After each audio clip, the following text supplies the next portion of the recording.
జరిగిన నష్టాల మధ్య మనం రైతుకు ఎక్కడ తోడుగా ఉండగలుగుతాము అని అంటే ఎన్యూమరేషన్ అనేది ప్రభుత్వం చేతులకు తీసే కార్యక్రమం చేయకుండా ఆ ప్రతి గ్రామంలోనూ కూడా వైఎస్ఆర్సీపీ నష్టం జరిగిన ప్రతి గ్రామంలో కూడా ఎన్యూమరేషన్లో ఏ ఒక్కరికి కూడా నష్టం జరగకోకుండా వాళ్ళ తరపున వాయిస్ ఇవ్వగలగడం, వాళ్ళ తరపున మనం ప్రభుత్వం మీద యుద్ధం చేసైనా సరే వాళ్లకు రైతుల తరపున మనం తోడుగా నిలబడడం, ఇది ఖచ్చితంగా రైతుల తరపున మనం చేయాల్సిన కార్యక్రమం.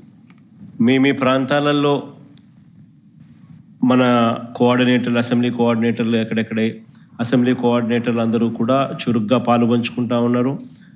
మనం ఇచ్చిన పిలుపు మేరకు, మీరు కోఆర్డినేట్ చేసిన తీరు మేరకు వీరంతా కూడా పలు కార్యక్రమాలలో ఇప్పటికీ అందరూ కూడా పాలుపంచుకునే కార్యక్రమం జరుగుతూ ఉంది.